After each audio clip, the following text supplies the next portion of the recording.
اور پھر وہ لڑکا بھی اس کی طرف فریفتہ ہو جاتا ہے اور پھر آپس میں دونوں موبائل سے بات کرنے لگتے ہیں, دونوں آپس میں چیٹنگ کرنے لگتے ہیں, پھر واٹس ایپ اور فیس بک کے ذریعے سے اتنا زیادہ آگے بڑھ جاتے ہیں کہ آگے بڑھنے کے بعد پھر ایک دوسرے سے وہ لوگ دوستی کر لیتے ہیں, گرل فرینڈ اور بوائے فرینڈ کا زمانہ آ جاتا ہے. پھر یہ وہ چکر چلتا ہے, چلتے چلتے پھر دونوں ایک دن ایسا ہوتا ہے کہ غلط قدم بھی اٹھا لیتے ہیں یا کورٹ میریج کر لیتے ہیں اور اس طریقے سے معاشرے کے لیے جو ہے بدنامی کا یہ سبب بن جاتے ہیں. فرمایا وَرُؤُوسُهُنَّ كَأَسْنِمَةِ الْبُخْتِ الْمَائِلَةِ, اس عورت کی چوتھی صفت یہ ہوگی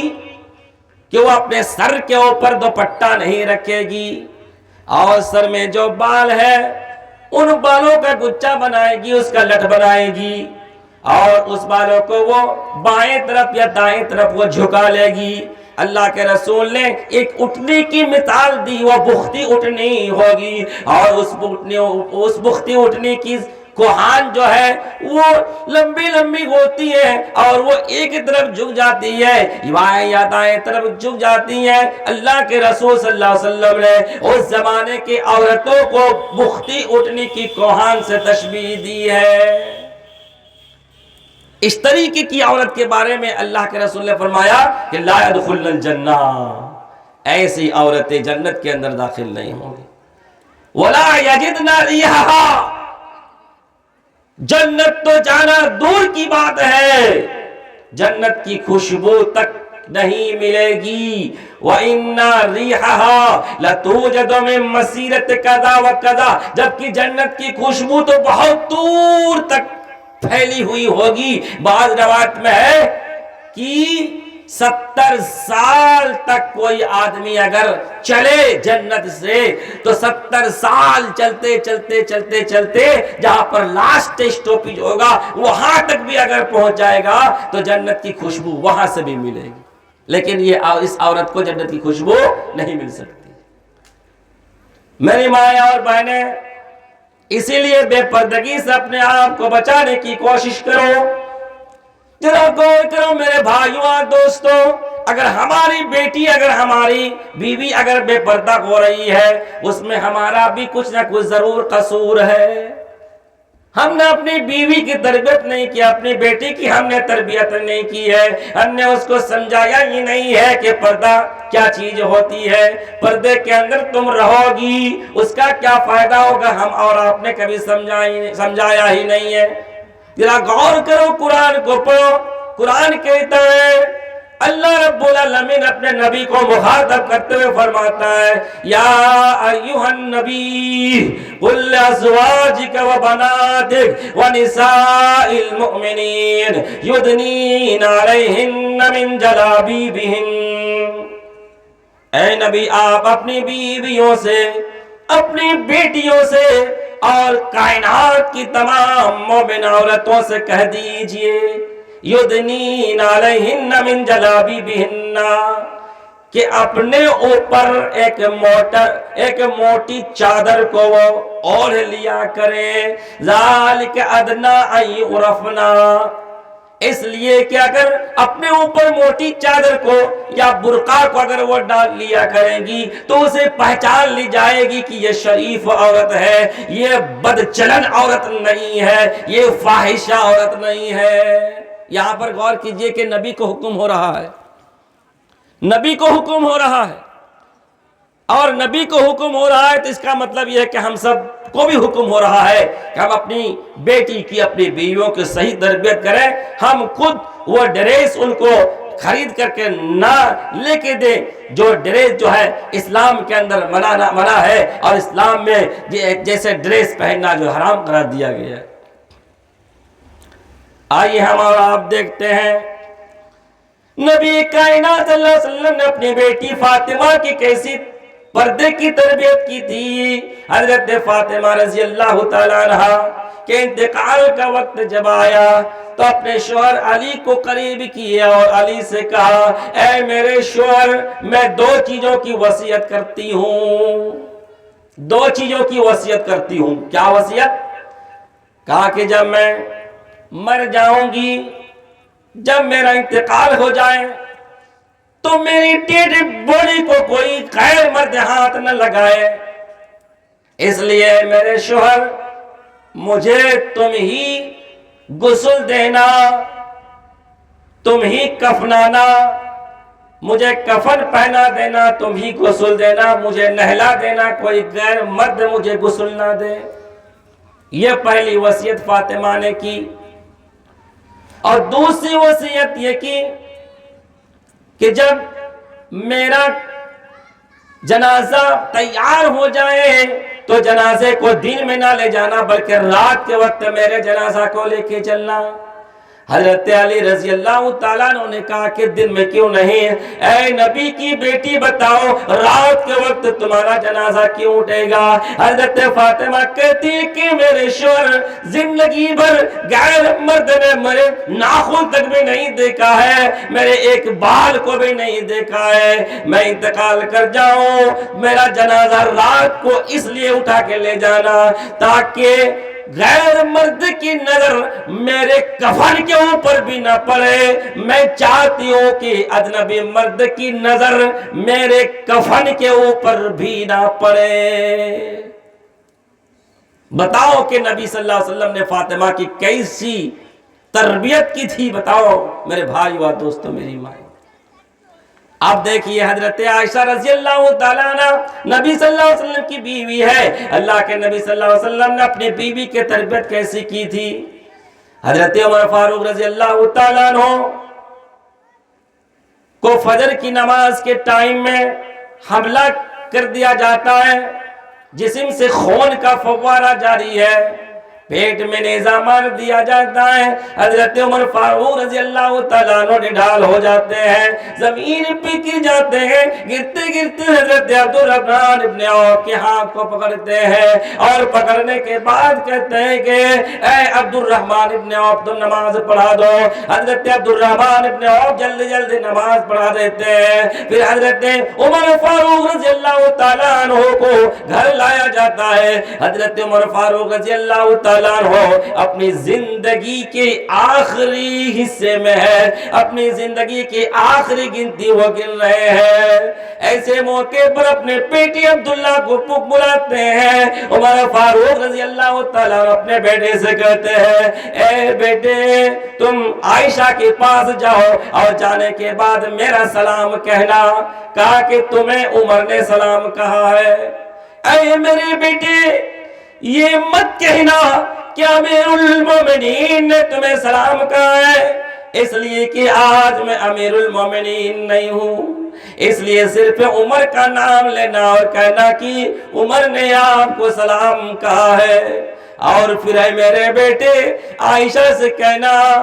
کہ عمر کی خواہش یہی ہے کہ وہ اپنے دونوں ساتھیوں کے ساتھ جو ہے سونا چاہتا ہے، یعنی دونوں ساتھیوں کے ساتھ دفن ہونا چاہتا ہے، یعنی اللہ کے نبی اور حضرت ابوبکر صدیق رضی اللہ تعالیٰ عنہ کے ساتھ۔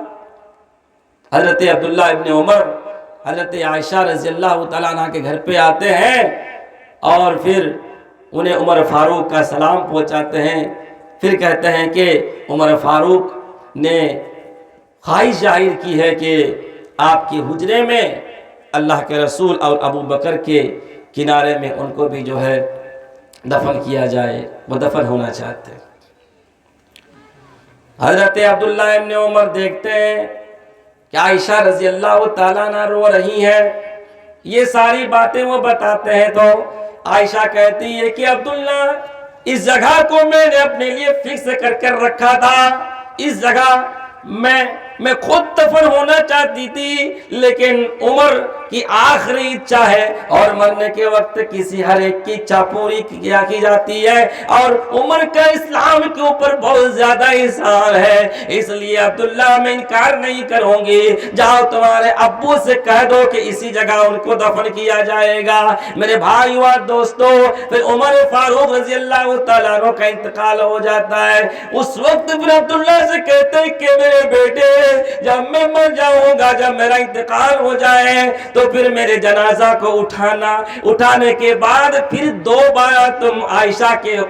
حجرے میں لے جانا، یعنی عائشہ کی پاس لے جانا اور دوبارہ پھر ان سے پرمیشن مانگنا، پھر کہنا کہ عائشہ میرے ابو کی خواہش یہ تھی اس جگہ میں دفن ہونا چاہتا ہوں، یہ کہہ دینا، اور اس پر کہنا کہ کوئی تنگی نہیں ہے، کوئی جو ہے زبردستی نہیں ہے، اگر عائشہ اگر مان لے تو اسی جگہ مجھے دفن کر دینا، اور اگر نہ مانے تو پھر مجھے مسلمانوں کی عام قبرستان میں دفن کر دینا۔ میرے بھائیو اور دوستو، عمر فاروق رضی اللہ تعالیٰ عنہ کو اسی جگہ پر دفن کر دیا جاتا ہے۔ اب ذرا غور کیجئے حضرت عائشہ رضی اللہ تعالیٰ عنہ کے ذرا کردار کو دیکھیے۔ حضرت عائشہ کہتی ہے کہ جب میں دیکھتی تھی قبر کو تو کہتی تھی کہ ہاذا زوجی و ابی، یہ تو میرے شوہر ہے، یہ تو میرے ابو ہے، ان دونوں لوگوں کی قبریں ہیں۔ میں جب اس حجرے میں جایا کرتی تھی فَأَذَاهُ الثَّوْبِ، تو میں اپنے اوپر کے لباس کو، یعنی اوپر کے جو دوپٹہ اور جو اوڑھنی ہوتی ہے اس کو میں رکھ دیا کرتی تھی اور اس جگہ چلی جاتی تھی۔ لیکن جب عمر کی جب اسی جگہ قبر بن گئی اور عمر فاروق کو جب دفن کر دیا گیا تو اماں عائشہ کہتی ہے اس کے بعد میں کبھی جب اس حجرے میں جاتی تھی تو کبھی بھی اپنے کپڑے کو، یعنی دوپٹے کو، اوڑھنی کو میں نہیں اتارتی تھی، حیاء من عمر، عمر سے جو ہے حیا کرتے ہوئے عمر سے مجھے حیا آنے لگتی تھی۔ میرے بھائیوں اور دوستو، علماء بیٹے جانتے کہ مردہ سے پردہ نہیں ہے، وہ تو مر چکے ہیں، وہ دیکھ نہیں سکتے ہیں، لیکن میرے بھائیوں اور دوستو، میری مائیں اور بہنیں ذرا غور کرو، حضرت عائشہ رضی اللہ تعالیٰ کے پردے کا معیار کو ذرا دیکھو کہ حضرت عائشہ رضی اللہ تعالیٰ عنہ کس طریقے سے پردہ کا اہتمام کر رہی ہے۔ وہ مردے ہیں، وہ دیکھ نہیں سکتے ہیں، اس کے باوجود وہ پردہ کر رہی ہے۔ میرے مائیں بہنیں اس سے سبق حاصل کریں اور پردہ با پردہ ہو کر زندگی گزارنے کی کوشش کریں۔ تو یہ عورت آتی ہے اور کیا سوال کرتی ہے کہ اللہ کے رسول مجھے مرگی کا دورہ پڑتا ہے اور میں بے پردہ ہو جاتی ہوں۔ پھر کیا کہتی ہے کہ اللہ کے رسول آپ ہمارے لیے دعا کر دے کہ اللہ تعالیٰ ہمیں شفا عطا کر دے۔ آپ اس پر غور کیجئے، وہ عورت عقیدے کہ کتنی پکی تھی، وہ یہ نہیں کہتی ہے کہ اللہ کے رسول آپ مجھے شفا دے دیں، یہ نہیں کہتی، اس لیے کہ اس کو معلوم ہے کہ اللہ کے رسول صلی اللہ علیہ وسلم کے ہاتھ میں بھی بیماری اور شفا نہیں ہے۔ بیمار یعنی بیماری عطا کرنا، شفا دینا اللہ رب العالمین کے ہاتھ میں ہے، نبی کے اختیار میں نہیں ہے۔ اس لیے اللہ کے رسول سے یہ کہتے ہیں فَدْعُوا اللَّهَ تَعَالَى لِي، اے اللہ کے رسول اللہ تعالیٰ سے آپ دعا کر دیں۔ پتہ یہ چلا کہ اگر کوئی آدمی بیماری کے اندر مبتلا ہو تو وہ خود بھی دعا کرے اور کسی سے کہہ بھی سکتے ہیں کہ آپ میرے جو ہے بیماری کے لیے دعا کر دیں، یہ آپ کہہ سکتے ہیں۔ اللہ کے رسول صلی اللہ علیہ وسلم نے یہ نہیں کہا کہ چلو میں ہی تمہیں شفا دے دیتا ہوں، بلکہ اللہ کے رسول نے کیا کہا، اگر تم چاہو تو اسی پر صبر کر لو، تمہارے لیے جنت ہے، اور کہا کہ اگر تم چاہو تو میں تمہارے حق میں دعا کر دوں اللہ تعالیٰ سے، تو اللہ تعالیٰ جو ہے دعا کو قبول فرما لے گا۔ تو میرے بھائی و دوستو،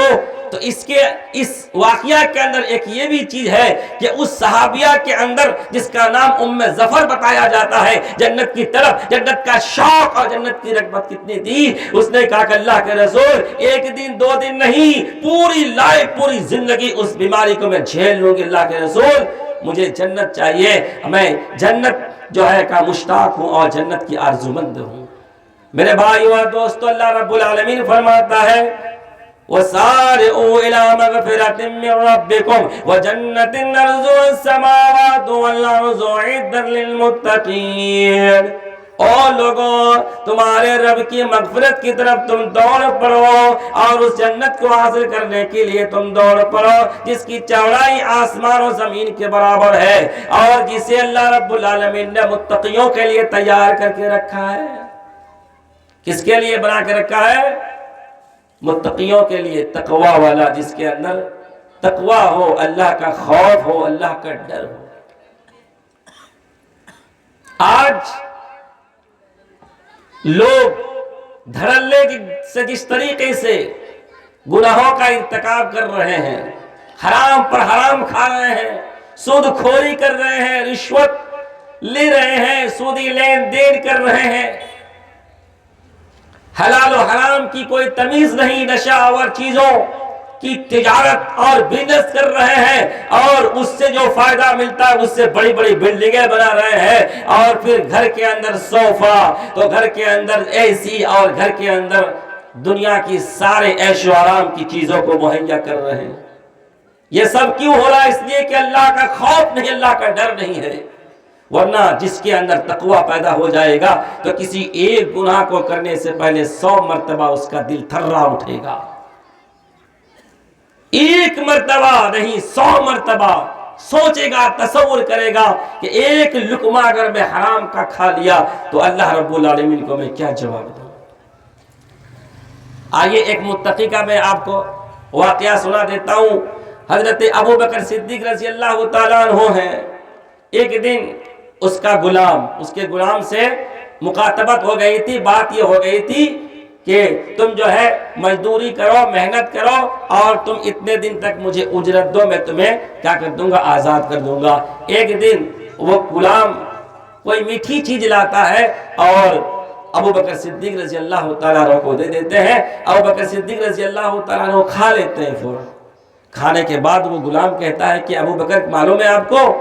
یہ میں نے جو آپ کو کھجور دیا ہے، میٹھی چیز دیا ہے، یہ کہاں سے میں نے حاصل کیا معلوم ہے؟ کہا وہ تو میں نے پوچھا ہی نہیں تم سے۔ کہا کہ تکہنت فی الجاہلیتی، میں نے جاہلیت میں ایک آدمی سے کہانت کیا تھا اور مجھے کہانت آتی نہیں تھی، نجومیت نہیں آتی تھی، میں نے جھوٹ موٹ کی کہانت کیا تھا، میں نے اسے دھوکہ دیا تھا اور اس کی اجرت باقی تھی، میں نے اس سے اجرت نہیں لیا تھا۔ آج مارکیٹ میں اسی آدمی سے ملاقات ہو گئی تو اسی کہانت کی اجرت مجھے اس نے دیا اور اسی سے میں نے حلوہ خرید لیا، اسی سے میں نے کھجور خرید لیا اور میں نے آپ کو دیا اور آپ نے وہی تناول کر لیا، کھا لیا۔ جیسے ہی ابو بکر صدیق رضی اللہ تعالیٰ عنہ کو معلوم ہوتا ہے، حضرت ابو بکر صدیق رضی اللہ تعالیٰ عنہ انگلی کو اپنے حلق میں اتارتے ہیں اور اتارنے کے بعد وہ قی کر کے سارا جو ہے سارا غذا، ساری خوراک جو کچھ بھی کھایا تھا سب کو وہ قی کر دیتے ہیں، سب کو پیٹ سے وہ نکال دیتے ہیں۔ ابو بکر صدیق رضی اللہ تعالیٰ عنہ کا قول ہے کہ اگر مجھے میرے پیٹ میں اتڑیوں میں وہ حرام غذا جو جا چکا ہے اس کو اگر نکالنے میں اگر میری جان بھی چلی جاتی تو میں جان بھی دے دیتا، لیکن میں اسے ضرور نکال لیتا۔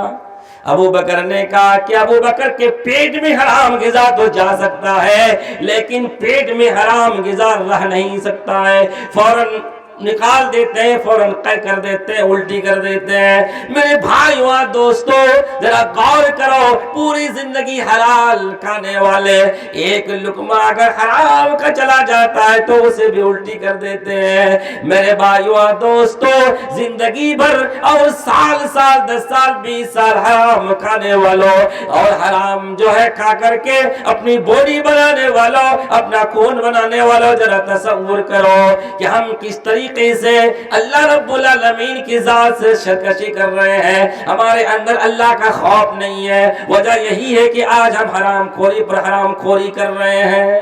تو اللہ رب العالمین نے فرمایا اعدت للمتقین، متقیوں کے لیے اللہ تعالیٰ نے جنت کو تیار کیا ہے جس کے اندر تقوی ہے، اللہ کا خوف ہے، اللہ کا ڈر ہے۔ آگے اللہ رب العالمین نے جنت کس کو ملے گی، کس قسم کے لوگوں کو ملے گی، ان کے اوصاف کیا ہوں گے، وہ کس کوالٹی کے ہوں گے، وہ کیسے ہوں گے، وہ کس کردار کے ہوں گے۔ اللہ رب العالمین نے آگے 5 صفات کو بیان کیا ہے۔ میرے بھائیو اور دوستو غور سے سماعت کریں۔ پہلی صفت کہ اللہ تعالیٰ جنت کو کن لوگوں کے لیے تیار کر کے رکھا ہے؟ پہلی صفت اللہ رب العالمین فرماتا ہے الذین ينفقون فی السراء والضراء، اللہ نے جنت ان لوگوں کے لیے تیار کر کے رکھا ہے جو آسانی میں اور سختی میں بھی اللہ کے راستے میں خرچ کرتے ہیں، جو مشکل حالت میں بھی اور خوشحالی کی حالت میں بھی اللہ کے راستے میں خرچ کرتے ہیں۔ میرے بھائی و دوستو، خوشحالی میں اللہ کے راستے میں خرچ کرنا، غریبوں میں مال کو لٹا دینا، بیواؤں اور یتیموں کی کفالت کرنا، یہ تو آسان ہے۔ ہمارے پاس لاکھ روپیہ ہے، کروڑوں روپیہ کے ہم مالک ہیں، اگر ہم کسی غریب کو 10,000 دے دیں، کسی غریب کو اگر 20,000 50,000 دے دیں تو کوئی فرق نہیں پڑتا ہے۔ لیکن جب تنگی ہو، جب خود کی ضرورت ہو، روپیے کی ایک ایک روپیے کی ضرورت ہو، اور ایسے موقع پر خرچ کرنا، اللہ کے راستے میں دینا، یہ بہت مشکل ہوتا ہے۔ اللہ رب العالمین نے جنت پانے والے لوگوں کی پہلی صفت یہ بیان کی ہے کہ جو سختی میں بھی اور خوشحالی میں، دونوں صورت میں اللہ کے راستے میں خرچ کرتے ہیں۔ اللہ نے اگر مال دیا ہے، روپیہ پیسہ گھر میں ہے، اس میں بھی خرچ کرتے ہیں، اور روپیہ پیسہ نہیں ہے پھر بھی خرچ کرتے ہیں۔ حضرت علی رضی اللہ تعالیٰ عنہ کے پاس ایک سائل آتا ہے، ایک فقیر آتا ہے، ایک محتاج آدمی آتا ہے، کہتا ہے مجھے روپے کی ضرورت ہے، میں 2-4 دنوں سے کھانا نہیں کھایا ہوں، بھوکا پیاسا ہوں۔ حضرت علی کے پاس ایک بھی درہم نہیں ہے، ایک بھی دینار نہیں ہے۔ اپنے بیٹی حسن کو یا حسین کو اپنی ماں کے پاس بھیجتے ہیں اور کہتے ہیں کہ جاؤ تمہارے امی سے کہو 1 درہم لے کر کے آؤ، اور کہو کہ تمہارے ابو کے پاس ایک فقیر آیا، ایک محتاج آیا ہے۔ حضرت حسین اپنی ماں کے پاس جاتے ہیں، فاطمہ سے کہتے ہیں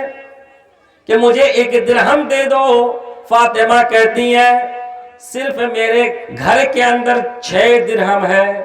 اور یہ 6 درہم رات کے کھانے پینے کا انتظام کرنے کے لیے ہے۔ رات میں راشن اور غلہ کے لیے 6 درہم گھر کے اندر بچے ہوئے ہیں۔ اگر 1 درہم اگر میں دے دوں تو پھر راشن اور غلہ کا حساب درست نہیں ہوگا۔ آج کے رات کے ٹائم جو غلہ آئے گا، جو راشن آئے گا، وہ کم آ جائے گا۔ خالی ہاتھ اپنے بیٹے کو وہ بھیج دیتی ہے حضرت فاطمہ۔ علی رضی اللہ تعالیٰ عنہ کے پاس حسین آتا ہے، پوچھتے کیا ہوا، 1 درہم لے کے آئے؟ کہا کہ نہیں، امی نے یہ بات کہی۔ حضرت علی نے کہا کہ تمہارے امی سے جا کے کہو کہ تم ان درہم اور دینار پر توکل نہ کرو، بلکہ اللہ پر تم توکل کرو، اس تھیلی پر تم توکل نہ کرو۔ جاؤ تمہاری ماں سے وہ 6 درہم ہی تم لے کے آ جاؤ۔ حضرت حسین جاتے ہیں اپنی ماں کے پاس اور 6 درہم لے کے آتے ہیں۔ اللہ کے حضرت علی رضی اللہ تعالیٰ عنہ وہ 6 درہم فقیر کو، سائل کو دے دیتے ہیں اور کہتے ہیں کہ جاؤ تم کھا پی لو، جاؤ جو تمہاری ضرورت ہے جاؤ تم اسے پوری کر لو۔ حضرت علی کا گھر اسی طریقے سے لبے روڈ تھا، بالکل سڑک کے کنارے تھا۔ دیکھا کہ ایک اونٹ کا قافلہ آ رہا ہے۔ حضرت علی نے ایک اونٹ والے سے کہا کہ کیا تم یہ اونٹ 140 درہم میں تم بیچو گے؟ کہا کہ ہاں بیچ دوں گا۔ علی نے کہا کہ ٹھیک ہے، میں تم سے خرید لوں گا، لیکن بطور قرض میں خریدوں گا، میرے پاس تو پیسہ نہیں ہے، ادھار کے طور پر میں خرید لیتا ہوں، پھر جب میں یہ اونٹ بیچوں گا پھر تمہیں اس کی اجرت یا اس کا جو بھی دام معاوضہ ہے تمہیں چکا دوں گا۔ اس آدمی سے 140 درہم میں وہ اونٹ خرید لیا۔ خریدنے کے بعد وہ آدمی چلا گیا۔ کچھ دیر کے بعد حضرت علی رضی اللہ تعالیٰ عنہ نے اس اونٹ کو ایک آدمی کے پاس 200 درہم میں بیچا، 200 درہم میں بیچا۔ بیچنے کے بعد 200 درہم میں سے 140 درہم اس آدمی کو دے دیا جس سے اونٹ خریدا تھا، اور 60 درہم لے کر اپنے گھر آئے۔ شام کا وقت اپنا گھر 60 درہم لے کر کے آئے اور حضرت فاطمہ کے گود میں پھینک دیے، ڈال دیا اور کہا کہ یہ 60 درہم ہے۔ حضرت فاطمہ حیرت میں پڑ جاتی ہے، تعجب میں پڑ جاتی ہے اور پوچھتی ہے، اے میرے سردار، ابھی تو 6 درہم تھے، یہ 60 درہم تمہارے پاس کہاں سے آ گئے؟ حضرت علی رضی اللہ تعالیٰ عنہ نے کہا کہ او میرے بیوی،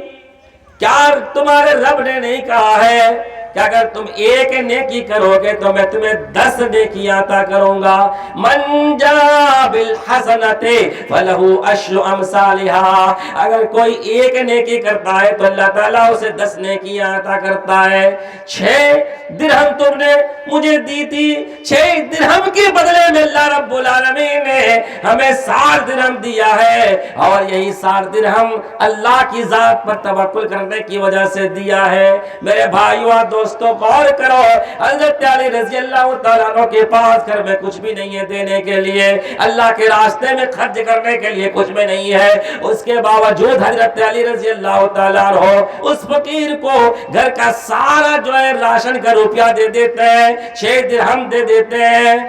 اللہ رب العالمین اس کے بعد پھر ان کو 60 درہم جو ہے اس کے بدلے میں عطا کرتا ہے۔ اب غور کرو، ایک جنگ تھی جس جنگ کا نام جیش العسرہ کہا گیا ہے، پھل پکنے کا ٹائم تھا، مدینے کے اندر کھجور کے پکنے کا وقت وہ تھا،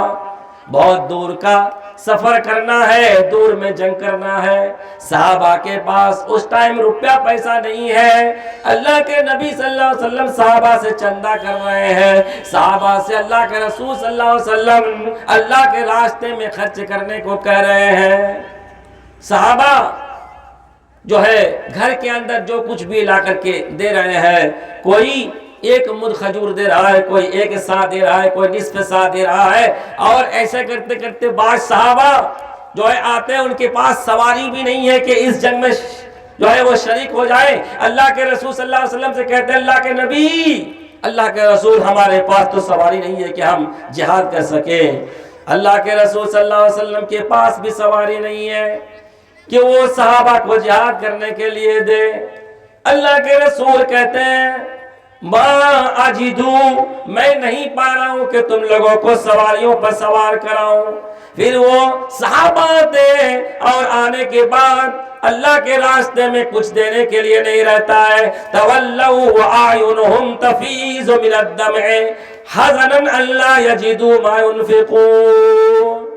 وہ صحابی کے جن کے پاس اللہ کے راستے میں خرچ کرنے کے لیے کچھ بھی نہیں ہوتا ہے، وہ صحابی واپس چلے جاتے ہیں اور ان کی آنکھیں اشک بہا رہی ہیں، آنکھوں سے آنسو جاری ہے کہ کاش ہمارے اس بار 1 ہی کھجور ہوتی تو اللہ کے راستے میں خیرات کر دیتے، لٹا دیتے۔ ایک صحابی جن کے پاس کچھ بھی نہیں ہوتا ہے، علبہ نام ہے صحابی کا، جب کچھ بھی نہیں ہے اس جنگ میں شریک ہونے کے لیے سواری بھی نہیں ہے، اللہ کے راستے میں دینے کے لیے کچھ بھی نہیں ہے، رات کا وقت ہوتا ہے، مصلی بچھاتے ہیں اور مصلی بچھا کر کے دعا کرتے ہیں کہ اللہ تعالیٰ تو نے 2 جنگ کو فرض کیا ہے، اللہ تیرے نبی کے پاس تو سواری بھی نہیں ہے کہ سواری پہ سوار ہو کر کے ہم لوگ جہاد کریں۔ اللہ کے رسول اس وقت تو بہت ہی تنگ دستی کا موسم ہے، یہ تو کھجوریں جو ہے پکنے کا ٹائم ہے، اللہ رب العالمین ہمارے پاس کچھ بھی نہیں ہے کہ تیرے راستے میں ہم صدقہ کر سکیں، اے اللہ تو گواہ ہے، اے اللہ مجھ پر جن لوگوں نے جو ہے ظلم کیا ہے، اللہ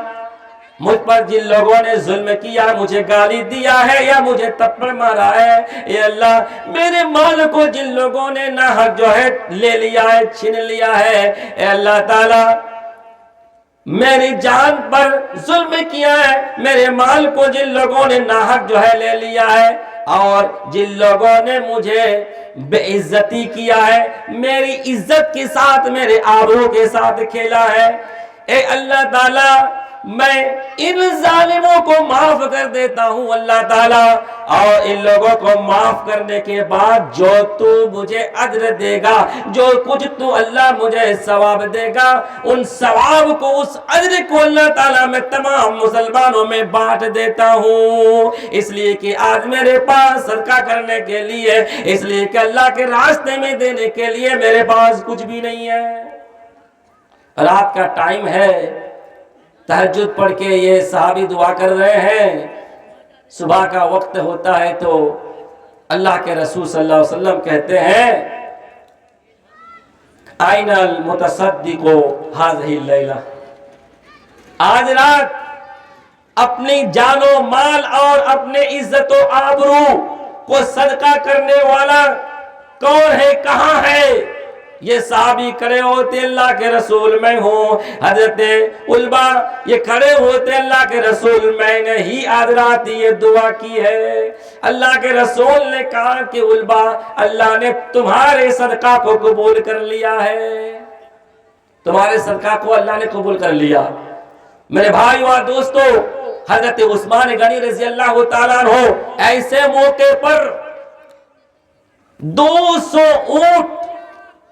کجاوے پالان سمیت 200 اونٹ اللہ کے رسول صلی اللہ علیہ وسلم کو دے دیتے، اور ساتھ ہی ساتھ 200 اوقیہ چاندی، تقریباً 29 کلو چاندی، کتنا؟ 29 کلو چاندی، 200 اونٹ، 29 کلو چاندی، 200 اوقیہ چاندی اللہ کے رسول صلی اللہ علیہ وسلم کو دے دیتے۔ اس کے بعد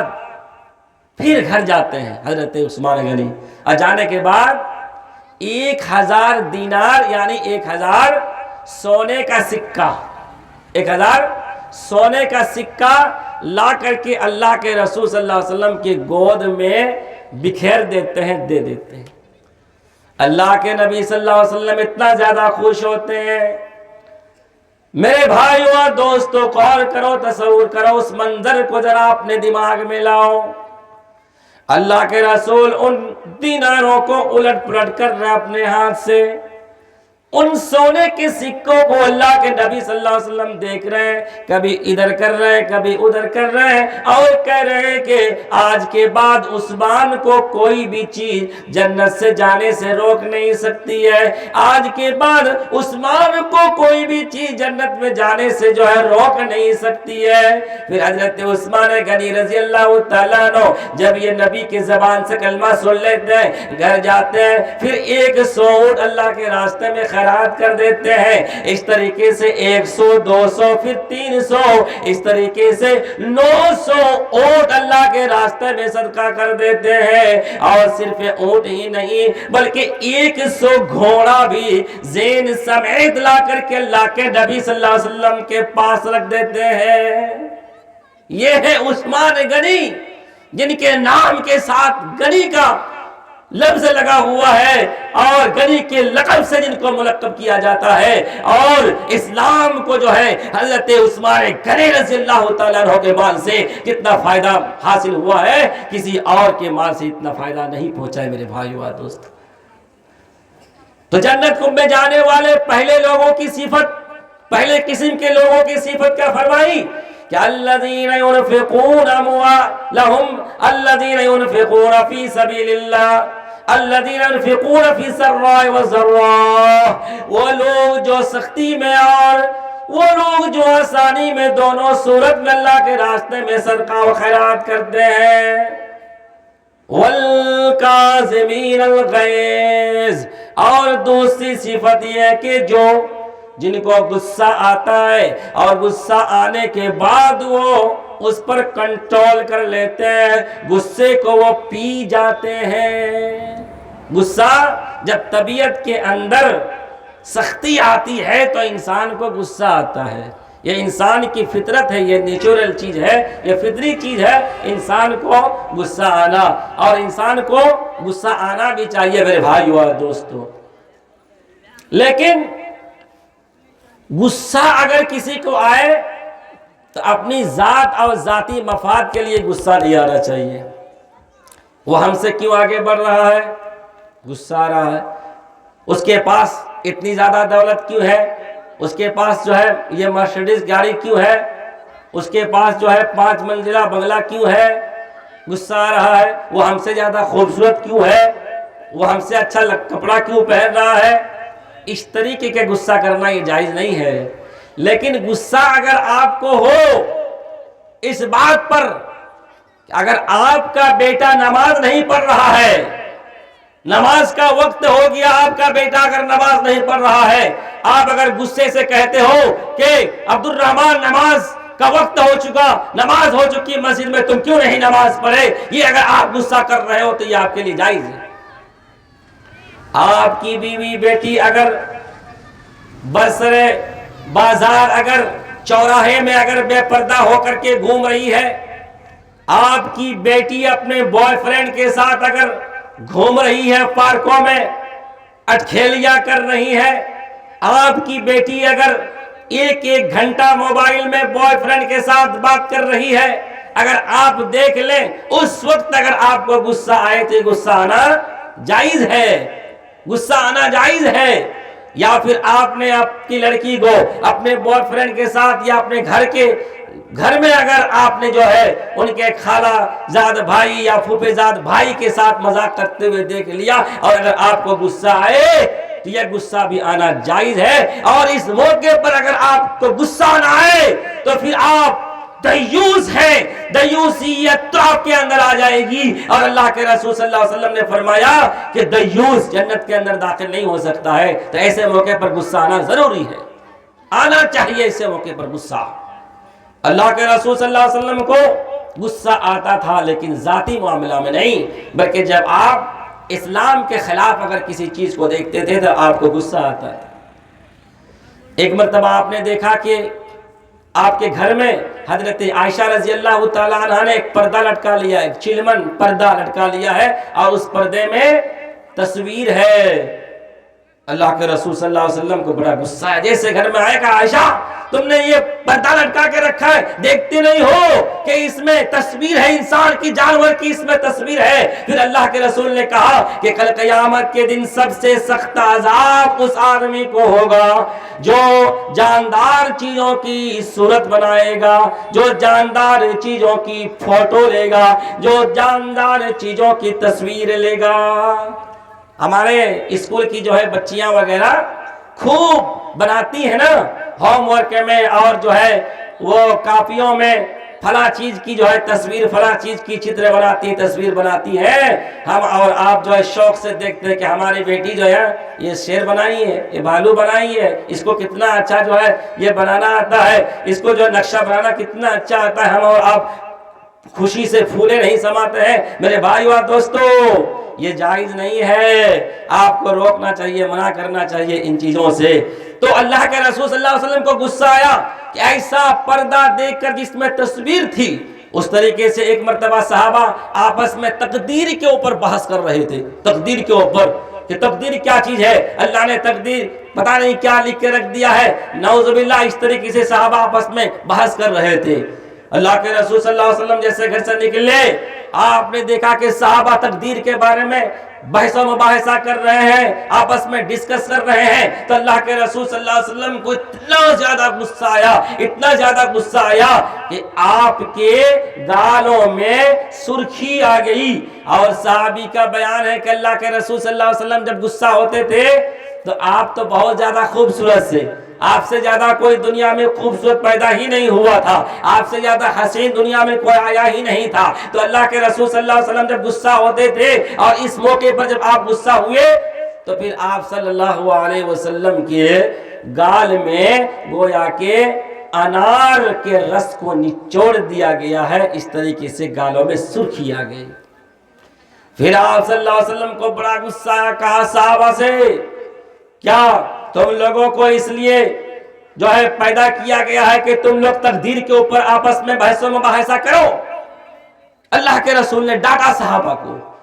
اس طریقے سے ایک اور چیز کو دیکھیے کہ ایک مرتبہ ایک جوہینیہ قبیلہ کی عورت نے چوری کر لیا، مخزومیہ قبیلے کی عورت تھی، اس سے چوری سرزد ہو گئی اور چوری اس کی پکڑا بھی گئی۔ چونکہ یہودیہ تھی اس لیے یہودی لوگ بہت زیادہ سازش کرتے ہیں، سازش مائنڈ کے ہوتے ہیں بہت زیادہ، یہودی لوگ بہت چالاک ہوتے ہیں، بڑے جو ہے شاطر ہوتے ہیں۔ تو یہودیوں نے کہا کہ محمد کو پتہ چل گیا ہے اس کی چوری سرزد ہو گئی ہے، تو چلو بہلا پھسلائیں گے اسامہ کو، یعنی اسامہ اللہ کے رسول کے بڑے چہیتے ہیں، چلو اس کو بہلا پھسلاتے ہیں اور کہتے ہیں کہ اللہ کے رسول سے سفارش کر دے اور کہہ دیں کہ اس جو ہے لڑکی سے غلطی ہو گئی ہے، چوری سرزد ہو گئی ہے، اس لیے آپ اس کا ہاتھ نہ کاٹیں۔ یہودی لوگ چلے گئے اور وہ لڑکی جو ہے وہ سردار کی بیٹی رہی ہوگی۔ حضرت اسامہ آئے، اللہ کے رسول سے سفارش کی تو اللہ کے رسول صلی اللہ علیہ وسلم منبر پر چڑھ گئے اور آپ نے کہا اتشفع فی حد من حدود اللہ، اے اسامہ کیا تم اللہ کے حدود میں سفارش کرنے کے لیے آئے ہو؟ سنو، تم سے پہلے جو لوگ تھے وہ ہلاک ہو گئے، اور ہلاک ہونے کا کارن، ہلاک ہونے کا ریزن یہ تھا کہ جب ان میں کسی امیر گھرانے کا کوئی آدمی اگر چوری کرتا تو اس کے ہاتھ کو نہیں کاٹا جاتا تھا، اور اگر کوئی غریب گھرانے کا آدمی چوری کرتا تھا تو اس کے ہاتھ کو کاٹا جاتا تھا۔ پھر آپ کو اتنا غصہ آیا، اتنا غصہ آیا، کیا کہا؟ وَأَيْمُ اللَّهِ لَوْ أَنَّ فَاطِمَةَ بِنْتَ مُحَمَّدٍ سَرَقَتْ لَقَطَعْتُ يَدَهَا۔ کہا کہ سن لو، بنو مخزومیہ کس عورت کی بات کرتے ہو اسامہ؟ اگر محمد کی لگتے جگر، محمد کی بیٹی فاطمہ بھی اگر چوری کر لیتی تو میں اس کا بھی ہاتھ کاٹ دیتا۔ کیا انصاف ہے میرے بھائی اور دوستو؟ انصاف کی بات ہے۔ آج لوگ دوسروں کے حق میں انصاف کرتے ہیں، اپنا جب کوئی میٹر آتا ہے تو انصاف سے دامن کو چھڑا لیتے ہیں، انصاف نہیں کر پاتے ہیں۔ کسی کے لیے فیصلہ کچھ سناتے ہیں، کسی کے لیے کچھ سنا دیتے ہیں۔ پنچایت بیٹھتی ہے، فلاں آدمی کا لڑکا اگر کوئی قصور کر لیا ہے تو اس کو 50,000 جرمانہ کر دیتے ہیں، لیکن اگر پنچایتی میں سے کسی آدمی کا لڑکا کوئی قصور کر لے تو کہتے ہیں کہ چلو 5,000 ہی میں کام چلا لو، اس لیے کہ بچار کرنے والا پنچایتی کا بیٹا ہے، وہاں پر 50,000، یہاں پر کہہ رہا کہ 5,000 ہی سے کام چلا لو۔ ایسا نہیں کہ میٹھا میٹھا ہپ ہپ اور کڑوا کڑوا تھو تھو، ایسا نہیں ہونا چاہیے۔ کسی کے لیے معیار الگ اور کسی کے لیے معیار الگ۔ اللہ کے رسول نے کہا کہ اگر فاطمہ میری بیٹی بھی اگر چوری کرتی تو اس کا ہاتھ میں کاٹ دیتا، اس کا میں ہاتھ کاٹ دیتا۔ تو میرے بھائی اور دوستو،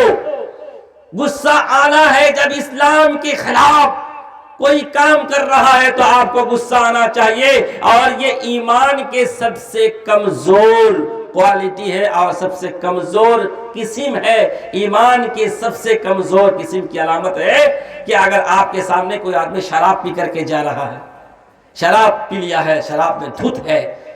اور جو کچھ بول رہا ہے، گالی دے رہا ہے، راستے میں جا رہا ہے، اور آپ دیکھ کر کے چپ چاپ دل میں جو ہے چپ چاپ بیٹھے ہوئے بہت اچھا ہے، چلو میرا کیا جاتا ہے، شراب پی رہا ہے، وہ سمجھے گا، اس کا گھر والا سمجھے گا۔ میرے بھائی و دوستو،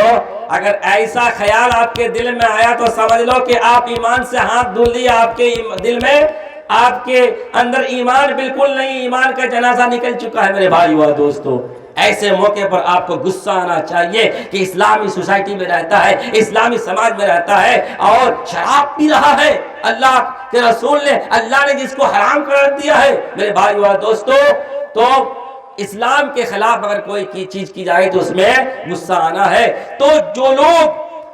غصہ ہو اور اس کو پی لیتے ہیں، یہ لوگ جنت کے اندر جائیں گے۔ اللہ رب العالمین نے اس کی جو ہے اس کا سرٹیفکیٹ دیا ہے اور فرمایا والکاظمین الغیظ، جنت میں جانے والے لوگ وہ ہوتے ہیں کہ غصہ آتا ہے، غصہ آنے کے بعد وہ کنٹرول کر لیتے ہیں، غصہ کو نافذ نہیں کرتے ہیں۔ غصہ تو خوب آتا ہے، اس کے باوجود وہ پی لیتے ہیں۔ اللہ کے نبی صلی اللہ علیہ وسلم نے فرمایا کہ بہادر وہ نہیں ہے جو کسی کو پچاڑ دے، بلکہ بہادر وہ ہے کہ جب غصہ آئے اور غصہ کے وقت اپنے آپ کو روک لے، اپنے آپ پر کنٹرول حاصل کر لے۔ اور جو کوئی آدمی دنیا کے اندر غصہ آتا ہے اور غصہ کو نافذ کرنے پر قادر بھی وہ ہے، اس کے باوجود اگر کسی کو معاف وہ کر دیتا ہے تو اللہ کے نبی صلی اللہ علیہ وسلم فرماتے ہیں من کظم غیظا وهو قادر علی ان ينفذه دعاه اللہ علی رؤوس الخلائق۔ وہ آدمی جو اپنے غصے کو پی لیتا ہے اس کے باوجود بھی کہ غصے کو نافذ کرنے پر قادر ہے، اس کے باوجود اگر وہ غصہ پی لیتا ہے تو کل قیامت کے دن اللہ رب العالمین اس آدمی کو بلائے گا اور تمام لوگوں کے سامنے بلائے گا اور پھر کہے گا یہ حور عین ہے، یہ خوبصورت حور ہے، ان حوروں میں سے جس حور کو بھی تم چوائس کرو تم اسے جو ہے لے لو، اس کے ساتھ تمہیں نکاح پڑھا دیا جائے گا، اسے تم حاصل کر سکتے ہو۔ تو فرمایا والکاظمین الغیظ،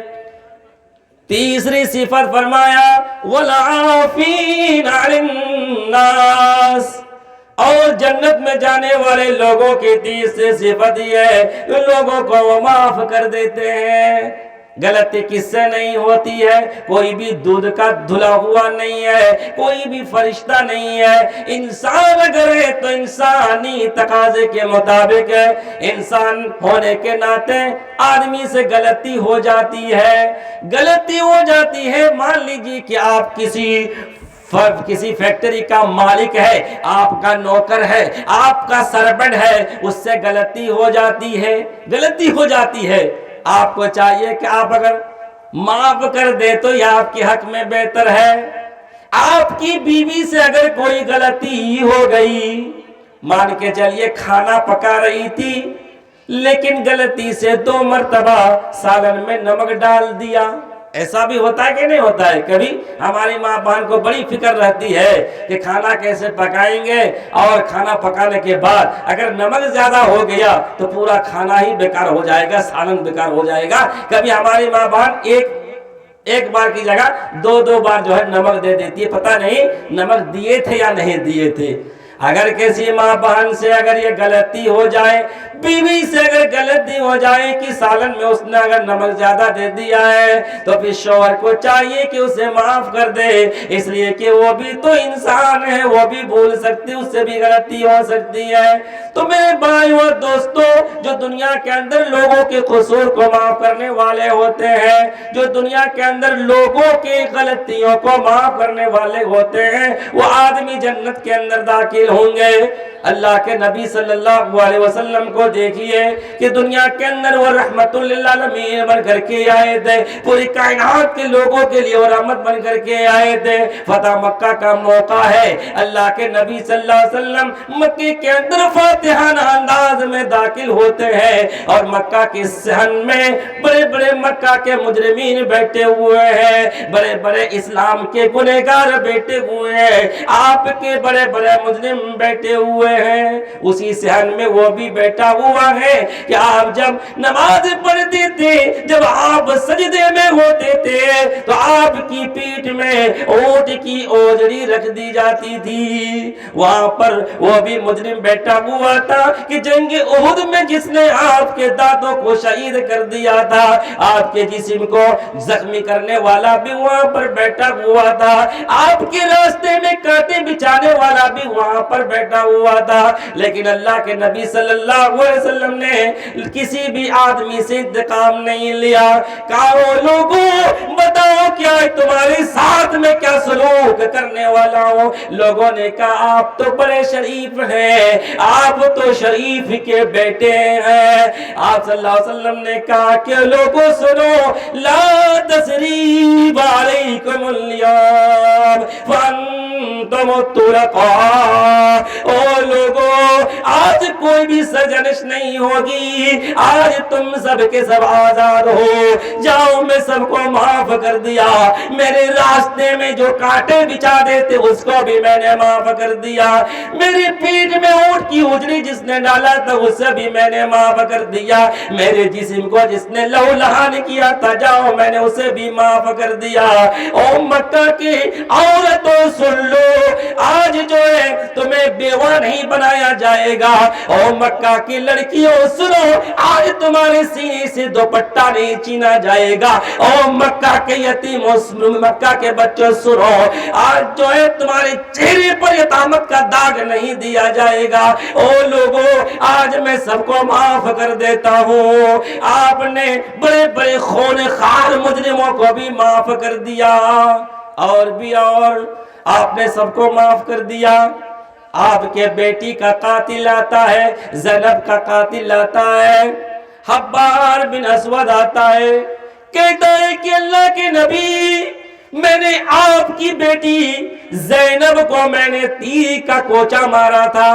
یعنی حضرت زینب مکہ سے ہجرت کر کے مدینہ جا رہے تھے، راستے میں حبار بن اسود گیا اور اوپر سے ان کو تیر اس طریقے سے مارا، حضرت زینب اونٹ کے اوپر سے اس طریقے سے گری کہ چٹان کے اوپر گری، ان کا حمل جو ہے ساقط ہو گیا۔ حضرت زینب کسی طریقے سے مدینہ پہنچی، لیکن اتنا زیادہ ان کو تکلیف ہوئی، اتنی زیادہ گہری چوٹ تھی کہ حضرت زینب انتقال کر چکی۔ وہ حبار بن اسود آتا ہے، کہتا ہے کہ نبی، میں آپ کی بیٹی کا قاتل ہوں، مجھے معاف کر دیجئے۔ اللہ کے رسول صلی اللہ علیہ وسلم نے کہا کہ جاؤ، میں نے تمہیں معاف کر دیا۔ ادھر ہندہ آتی ہے، وہی ہندہ جس نے وحشی سے کہا تھا جاؤ جو ہے حمزہ کو تم قتل اگر کرو گے تو میں تمہیں آزاد کر دوں گی۔ وحشی جو ہے وہ جنگ احد میں جاتا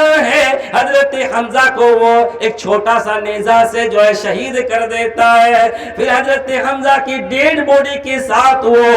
گھنونی حرکت کرتا ہے، ان کی ناک کاٹی جاتی ہے، ان کی جو ہے کان کاٹے جاتے ہیں، ان کو مسلح بنا دیا جاتا ہے، اس طریقے سے ان کے سینے کو بھی چاک کیا جاتا ہے، اس سے کلیجہ نکالا جاتا ہے۔ پھر ہندہ کو وحشی دے دیتے ہیں وہ کلیجہ، وہ ہندہ کلیجہ کو اپنے دانت میں لیتی ہے، چبا تو لیتی ہے لیکن وہ نگل نہیں سکتی ہے۔ وہ ہندہ بھی آتی ہے اور وہ بیعت کرتی ہے، اللہ کے رسول کے سامنے اسلام قبول کرتی ہے، اللہ کے نبی صلی اللہ علیہ وسلم ہندہ کو بھی معاف کر دیتے ہیں۔ وحشی بھی آتا ہے، جب سننے میں آتا ہے کہ آج محمد رسول اللہ صلی اللہ علیہ وسلم سب کے لیے رحمت کا جام چھلکا رہے ہیں، اللہ کے نبی صلی اللہ علیہ وسلم جو ہے اعلان معافی کا عام اعلان کر رہے ہیں، وحشی بھی آتا ہے، وحشی ہاتھ بڑھاتا ہے اور شکل کو وہ ڈھانپا ہوا ہے، اپنے چہرے پر جو ایک چادر ڈھانپا ہوا ہے، کہیں اللہ کے نبی صلی اللہ علیہ وسلم پہچان نہ سکے۔ اللہ کے رسول جیسے یہاں دیکھتے کہتے کیا تم وحشی ہو؟ کہا کہ ہاں میں وحشی ہوں۔ اللہ کے رسول نے کہا کیا تم ہی میرے چچا کے قاتل ہو؟ وحشی کہتا ہے کہ بات صحیح ہے، میں نے ہی آپ کے چچا کو قتل کیا تھا۔ اللہ کے رسول نے کہا کہ وحشی ٹھیک ہے، میں نے تمہیں معاف کر دیا، میں نے تجھے معاف کر دیا۔ اسلام میں جو ہے معاف کرنے والا بہت بڑا ہوتا ہے، میں نے تمہارے قصور کو معاف کر دیا، لیکن ہو سکے تو وحشی تم اپنا چہرہ میری نگاہ سے غائب رکھنا، اس لیے کہ جب تمہارا چہرہ میرے سامنے آئے گا میں اپنے چچا کی لاش کو اپنے آنکھوں کے سامنے دیکھوں گا، میرے چچا کی وہ ڈیڈ باڈی مجھے دکھائی دے گی، میرے چچا کی وہ لاش مجھے دکھائی دے گی، اس لیے وحشی ہو سکے تو تم اپنا چہرہ کو مجھ سے دور رکھنا۔ اللہ کے رسول نے وحشی کو بھی معاف کر دیا۔ میرے بھائیو دوستو، تو اللہ فرماتا ہے والعافین عن الناس، جنت میں جانے والے لوگ وہ ہوتے چاہے کتنا ہی بڑا جو انسان سے غلطی بڑی غلطی نہ ہو جائے وہ معاف کر دیتا ہے۔ ہمارے سماج کے اندر دیکھیے میرے بھائیو دوستو، بڑا بھائی چھوٹے بھائی سے بات نہیں کرتا ہے، پوچھتے ہیں کتنے سالوں سے بات نہیں کرتا ہے تو بتاتا ہے کوئی 20 سال سے بڑا بھائی چھوٹے بھائی سے بات نہیں کرتا ہے کہ نہیں ایسا سماج میں میرے بھائی و دوستو؟ ایسی غلطی کی تھی اس بھائی نے کہ 10 سال 20 سال سے آپ اس سے بات نہیں کرتے ہو، یہاں تک کہ عیدین کے موقع پر بھی اس سے آپ سلام کلام نہیں کرتے ہو۔ اسلام کے اندر ہے کہ معاف کرنے والا معافی مانگنے والے سے بڑا ہوتا ہے۔ میرے بھائی و دوستو، بھائی ہے، آپ کا چھوٹا بھائی ہے، قصور ہو گیا ہے، آپ کو معاف کر دینا چاہیے۔ اگر آپ معاف کریں گے تو آپ کو جنت میں جگہ ملے گی۔ آئیے اور جو ہے میں آگے بات کو بڑھا رہا ہوں، جو ہے مجھے اختصار کرنے کا حکم بھی ہو گیا ہے۔ آگے اور جو ہے آپ دو چیزوں کو دیکھ لیجئے۔ اللہ رب العالمین فرماتا ہے والذین اذا فعلوا فاحشة او ظلموا انفسهم ذکروا اللہ فاستغفروا لذنوبهم ومن یغفر الذنوب الا اللہ۔ جنت میں جانے والے لوگوں کی صفت ایک یہ بھی ہوتی ہے جب ان سے کوئی برائی سرزد ہو جاتی ہے یا اپنے اوپر وہ ظلم کر لیتے ہیں، یعنی گناہ کر لیتے ہیں، ذکر اللہ، تو گناہ ہو جانے کے بعد فوراً اللہ کو یاد کر لیتے ہیں، اللہ یہ مجھ سے غلطی سرزد ہو گئی، فاستغفروا لذنوبہم، اور یہ فوراً وہ اللہ سے اپنے گناہوں کی بخشش مانگ لیتے ہیں کہ اللہ مجھ سے یہ گناہ سرزد ہو گیا ہے تو معاف کر دے۔ جب بھی کوئی گناہ سرزد ہو جائے میرے بھائی اور دوستو، ہم اور آپ بھی بڑے سے بڑے گناہ کے اندر مبتلا ہے، اور ہم سے بھی گناہ سرزد ہو جاتا ہے، غلطی ہو جاتی ہے، ہم گناہ کر لیتے ہیں، لیکن ہمارے اندر احساس پیدا نہیں ہوتا ہے کہ ہم نے یہ گناہ کر لیا ہے۔ صحابہ کے اندر بھی غلطی ہوتی تھی، وہ بھی جو ہے گناہ کرتے تھے، لیکن گناہ کرنے کے بعد فوراً وہ تڑپ جاتے تھے، ان کے اندر احساس ہو جاتا تھا۔ حضرت معیذ بن مالک رضی اللہ تعالیٰ عنہ سے بھی گناہ سرزد ہو گیا۔ کیا گناہ تھا؟ زنا کا گناہ تھا، زنا کر لیا انہوں نے، زنا تو سرزد ہو گیا۔ اس کے بعد حضرت معیذ بن مالک رضی اللہ تعالیٰ عنہ اللہ کے رسول صلی اللہ علیہ وسلم کے پاس آئے اور کہنے لگے یا رسول اللہ طہرنی، اے اللہ کے رسول مجھے آپ معاف کر دیجئے۔ آپ صلی اللہ علیہ وسلم نے فرمایا وَلْحَقْ ارجع فاستغفر اللہ وتب الیہ، افسوس ہو تم پر، جاؤ تم استغفار کر لو اور توبہ کر لو۔ اللہ کے رسول کہتے ہیں کہ چلے جاؤ معیذ، کچھ دور وہ چلے جاتے ہیں، چلے جانے کے بعد دوبارہ پلٹ کے آتے کہتے ہیں یا رسول اللہ طہرنی، اللہ کے رسول آپ مجھے پاک کر دیجئے۔ اللہ کے رسول پھر وہی جواب دیتے ہیں، دوبارہ معیذ چلے جاتے ہیں، پھر پلٹ جاتے ہیں، اس طریقے سے تیسری مرتبہ بھی وہ پلٹ جاتے ہیں اور کہتے ہیں کہ طہرنی یا رسول اللہ، اللہ کے رسول آپ مجھے معاف کر، آپ مجھے پاک کر دیجئے۔ چوتھی دفعہ آپ کہتے ہیں فیما اطہرک، اے معیذ کس چیز سے میں تمہیں معاف کروں؟ حضرت معیذ کہتے اللہ کے رسول میں نے زنا کر لیا ہے۔ اللہ کے رسول صلی اللہ علیہ وسلم نے کہا کیا تمہارے اندر پاگل پنی ہے؟ تمہاری عقل ٹھکانے پہ ہے کہ نہیں ہے؟ میں جج ہوں، میں فیصلہ سنانے والا ہوں، میں جو ہے سنسار کرنے کا حکم دینے والا ہوں، اتنے بڑے تم مجرم ہو اور میرے پاس آ کر کے زنا کا اقرار کر رہا ہے۔ صحابہ نے کہا کہ اللہ کے رسول اس کی عقل بھی جو ہے ٹھیک ہے، اللہ کے رسول اس کے اندر پاگل پنی نہیں ہے۔ اللہ کے رسول نے فرمایا یا پھر اس نے شراب بھی کر کے رکھی ہے؟ اللہ کے رسول صلی اللہ علیہ وسلم نے صحابہ نے کہا اللہ کے رسول اس نے شراب بھی نہیں پی ہے، تو اللہ کے رسول صلی اللہ علیہ وسلم نے فرمایا کہ جاؤ اور اسے رجم کر دو۔ پھر حضرت معیذ بن مالک کو رجم کر دیا جاتا ہے۔ میرے بھائیو اور دوستو، ایک اور عورت آتی ہے، گامدیہ قبیلے سے اس عورت کا تعلق ہے، یا پھر بعض روایت کے اندر اس کا نام ہی گامدیہ بتایا گیا ہے۔ وہ عورت کہتی ہے آ کر کے اللہ کے رسول مجھے پاک کر دیجئے۔ اللہ کے رسول نے کہا کہ کس چیز سے میں تمہیں پاک کروں؟ وہ عورت کہتی ہے کہ آپ بھی معیذ کی طرح مجھے واپس کہنے کو کہہ رہے ہیں، واپس جانے کو کہہ رہے ہیں، اللہ کے رسول نے کہا کہ تمہارا مائی سے کیا چکر ہے, مائی سے تمہارا کیا لین دین ہے, کیا تعلق ہے؟ وہ کہتی ہے اللہ کے رسول میں نے مالک مائی ہی سے زنا کیا ہے, اللہ کے رسول میں نے مائی سے زنا کر لیا ہے اور میرے پیٹ میں بچہ بھی ہے. اللہ کے رسول صلی اللہ علیہ وسلم نے فرمایا تو میں ابھی تمہیں سنسار نہیں کر سکتا ہوں, ابھی تم چلے جاؤ اور جب یہ بچہ پیدا ہوگا تو پھر تم دوبارہ آنا. وہ عورت چلی جاتی ہے اور جانے کے بعد جب بچہ پیدا ہوتا ہے تو اس بچے کو ایک کپڑے میں وہ لپیٹ لیتی ہے اور لپیٹنے کے بعد اللہ کے نبی صلی اللہ علیہ وسلم کے پاس آتی ہے. اللہ کے رسول میں نے یہ بچہ جنا, اللہ کے نبی یا میں نے یہ بچہ جنا, یہ دیکھیے میرا بچہ ہے, اب تو مجھے آپ سنسار کر دیجئے.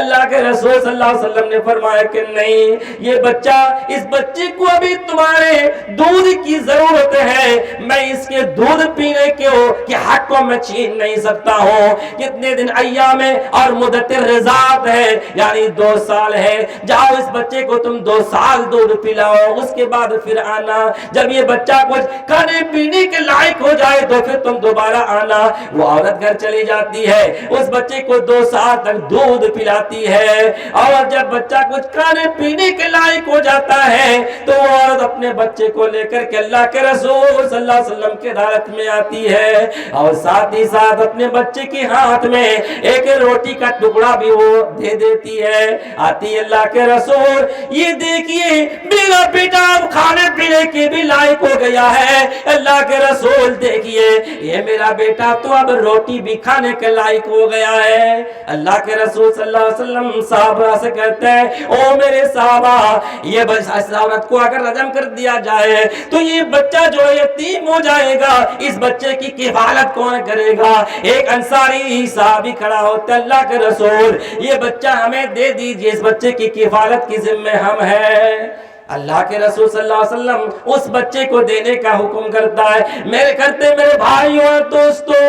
اس ماں سے اس بچے کو چھین لیا جاتا ہے, وہ بچہ رو رہا ہے, ماں کی شفقت بھی اور ماں کی ممتا بھی جوش مارتی ہے, وہ ماں بھی رونے لگتی ہے اور اسے سنسار کرنے کے لیے اسے رجم گاہ میں بھی جانا ہے, اللہ کا حکم کے تعمیل بھی کرنا ہے. ایک طرف بچے کی شفقت اور بچے کی محبت ہے, لیکن بچے کی محبت کو وہ عورت قربان کر کے رجم گاہ کی طرف جاتی ہے, بچے کی طرف ایک مرتبہ دیکھتی ہے, ایک مرتبہ رجم گاہ کی طرف جاتی ہے. اس طریقے سے اس عورت کو رجم گاہ کی طرف لے جایا جاتا ہے. اللہ کے نبی کہتے ہیں کہ اس کے کپڑے کو ٹائٹ کر دو, اس کے کپڑے کو صحیح کر دو. پھر اس عورت کو کندھا برابر زمین میں جو ہے گاڑ دیا جاتا ہے اور پھر پتھروں سے مار مار کر اس کو رجم کر دیا جاتا ہے. حضرت خالد بن ولید رضی اللہ تعالیٰ عنہ ایک پتھر اٹھاتے ہیں اور اس عورت کے چہرے پر مارتے ہیں, چہرے سے خون نکلتا ہے اور وہ خون حضرت خالد کے چہرے پر آ کر کے اس کا چیٹا لگ جاتا ہے. حضرت خالد رضی اللہ تعالیٰ عنہ اس عورت کو بلا بلا کہنے لگتے ہیں, کیا زانیہ اور فاحشہ عورت, اس طریقے سے الفاظ نکالتے ہیں. اللہ کے نبی صلی اللہ علیہ وسلم جب حضرت خالد کے زبان سے الفاظ سنتے ہیں, چیخ کر کہتے ہیں مہلن یا خالد والذی نفسی بیدہی, اے خالد اسے چھوڑ دو, اس ذات کی قسم جس کی قبضہ و تصرف میں میری جان ہے. لقد تابت توبتا لو قالها صاحب مقصن لغفر له, اس عورت نے ایسی توبہ کی ہے, ایسی توبہ کی ہے, اگر ظالم ٹیکس سے لینے والا آدمی, ایک ظالم ٹیکس سے لینے والا حکمراں جو دن میں جو ہے سینکڑوں گناہ کرتا ہے, جو گناہوں سے مرکب ہے اور گناہ کرنے والا ٹیکس لینے والا ظالم و جابر اگر حکمراں ہے, اگر اس کے اوپر بھی اس کی توبہ کو اگر رکھ دیا جائے تو اللہ تعالیٰ اسی کی توبہ کی برکت سے اس کے بھی گناہوں کو معاف کر دے. میرے بھائیوں اور دوستوں, کہنے کا مطلب یہ ہے کہ صحابہ کے اندر بھی غلطی ہوتی تھی, صحابہ کے اندر بھی غلطیاں ہوا کرتے تھے, وہ بھی جو ہے بڑی بڑی غلطی گناہوں کے اندر ملوث ہوا کرتے تھے، لیکن فوراً وہ ڈر جاتے تھے، وہ کہاں اٹھتے تھے، وہ جو ہے تھرانے لگتے تھے، ذکر اللہ، اللہ کو یاد کرتے تھے کہ ہائے اللہ، شیطان کے وسوسے میں آ کر کے یہ غلطی ہم سے سرزد ہو گئی ہے، لیکن اللہ تو غفار بھی تو ہے، اللہ تو معاف کرنے والا بھی تو ہے۔ وہ فوراً جو اللہ رب العالمین سے معافی مانگ لیتے ہیں اور اس چیز کا بھی اقرار کرتے کہ اللہ تیرے تجھ سے تیرے علاوہ کوئی جو ہے معافی جو ہے استغفار کرنے والا غفار بھی کوئی نہیں ہے۔ یہ ہے میرے بھائیو اور دوستو، زنا جیسا گناہ بھی سجد ہونے کے بعد صحابہ جو ہے اللہ رب العالمین کی طرف رجوع کرتے ہیں۔ میں اب واقعہ کی تفصیل میں جانا نہیں چاہوں گا، آپ اس کو دیکھ لیجئے۔ حضرت آدم علیہ السلام سے بھی غلطی ہو جاتی ہے، وہ درخت کے پھل کو جو ہے چکھ لیتے ہیں اور جیسے ہی چکھتے ہیں جنتی لباس جو ہے ان کے جسم سے جو ہے اتر جاتے ہیں۔ اب وہ دونوں کیا کریں گے؟ دونوں جنت کے پتوں سے اپنی اپنی جو ہے شرمگاہوں کو آدم حوا دونوں ڈھانپ رہے ہیں۔ میرے بھائیو اور دوستو، میری ماں بہنیں، اللہ رب العالمین عرش کے اوپر سے کہتا ہے، اے آدم، اے حوا، کیا میں نے تم دونوں کو اس درخت کے پھل کو کھانے سے منع نہیں کیا تھا؟ کیا میں نے نہیں کہا تھا کہ یہ شیطان تمہارا کلم کلا جانی دشمن ہے؟ اس کے بعد یہ دونوں اقرار کرتے ہیں ہم لوگوں سے غلطی ہو گئی۔ قالا، دونوں دعا کرتے ہیں آدم و حوا، ربنا ظلمنا انفسنا وان لم تغفر لنا وترحمنا لنكونن من الخاسرین۔ اے اللہ، ہم نے اپنے آپ پر جو ظلم کر لیا ہے، اے اللہ ہم دونوں کو تو معاف فرما دے، اللہ تو ہم دونوں پر رحم فرما، اگر تو دیا نہ کرے گا، اگر تو رحم نہ کرے گا تو ہم دونوں خسارہ اٹھانے والوں میں سے ہو جائیں گے۔ میرے بھائی و دوستو، ابلیس سے بھی غلطی ہوئی تھی، لیکن ابلیس نے جو ہے توبہ نہیں کیا تھا، آدم حوا نے فوراً جو ہے توبہ کیا۔ تو یہ جو ہے چوتھی صفت تھی، اور جو ہے پانچویں صفت یہ ہے کہ جب کوئی غلطی ہو جاتی ہے، گناہ ہو جاتا ہے، جب توبہ کر لیتے ہیں تو توبہ کرنے کے بعد پھر دوبارہ وہ گناہ نہیں کرتے۔ مثلا ایک آدمی نے زنا کر لیا اور زنا کرنے کے بعد توبہ کر دیا کہ اللہ میں نے زنا کر لیا، اللہ تو معاف کر دے، معاف کر دے، تو وہ زندگی بھر اور زنا نہیں کرتا ہے، ایسی صفت والا جنت کے اندر جائے گا۔ شراب کا عادی ہے، برسوں شراب پیتا تھا، لیکن جب توبہ کر لیا تو پھر شراب کو کبھی ہاتھ نہیں لگایا۔ وَلَمْ يُصِرُّوا عَلَى مَا فَعَلُوا، جب اس نے غلطی کرنے کے بعد جب توبہ کر لیا تو پھر توبہ کرنے کے بعد دوبارہ جو ہے کبھی اس غلطی کو، اس گناہ کو نہیں کیا۔ میرے بھائیو اور دوستو، یہ جو ہے چند صفات اللہ رب العالمین نے بتائی ہے جنت جانے والوں کی، جنت جانے والے لوگوں کے اوصاف کو بتلائی ہے۔ وہ کیا ہے؟ پہلا یہ ہے کہ آسانی اور سختی میں اللہ کے راستے میں خرچ کرنے والا۔ نمبر 2، والکاظمین الغیظ، غصہ کو پی جانے والا۔ تیسرا، والعافین عن الناس، لوگوں کو معاف کر دینے والا۔ چوتھا یہ ہے کہ جب کوئی فاحشہ اور جو ہے گناہ سرزد ہو جائے یا اپنے آپ پر ظلم کر لے تو فوراً وہ اللہ کو یاد کر کے معافی مانگ لے۔ اور پانچواں یہ ہے کہ گناہ ہو گیا ہے، توبہ کر لی ہے، اس کے بعد اور کبھی اس گناہ کو نہیں کرتے ہیں، گناہ پر اصرار نہیں کرتے ہیں۔ اگر یہ پانچوں اوصاف اگر پیدا ہو جاتے ہیں تو اللہ رب العالمین نے بشارت سنائی ہے، اولئک جزاؤہم مغفرۃ من ربہم، ایسا ہی وہ لوگ ہیں جن کے اندر یہ پانچ اوصاف پیدا ہو جائے تو ان لوگوں کا بدلہ ان کے رب کی طرف سے مغفرت ہے، بخشش ہے۔ وَجَنَّاتٌ تَجْرِي مِن تَحْتِهَا الْأَنْهَارُ خَالِدِينَ فِيهَا، اور ایسے لوگوں کے لیے ایسی جنتیں ہیں جس جنت کے نیچے نہریں جاری ہے اور اس جنت میں وہ ہمیشہ ہمیشہ رہیں گے، کبھی بھی اس جنت سے وہ نہیں نکالے جائیں گے۔ اور اللہ رب العالمین نے فرمایا فَنِعْمَ أَجْرُ الْعَامِلِينَ کہ دنیا کے اندر ان چیزوں پر عمل کرنے والوں کا بدلہ کیا ہی بہترین ہے، اور وہ بہترین بدلہ کیا ہے؟ وہ جنت ہے میرے بھائیو و دوستو۔ اسی لیے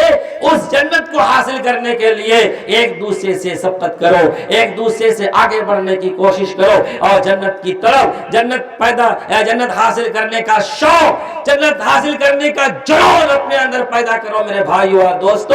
اور اس کے لیے اچھے عمل کرو، نیک عمل کرو، اور گناہوں سے اپنے آپ کو بچا کے رکھو، اللہ رب العالمین کی عبادت کرتے ہوئے زندگی گزارو، رب چاہی زندگی گزارو، اللہ رب العالمین کے رضا کے مطابق زندگی گزارو، جبھی جو ہے اللہ رب العالمین کی جنت کو حاصل کر سکو گے۔ آخر میں اللہ رب العالمین سے دعا ہے کہ پروردگار عالم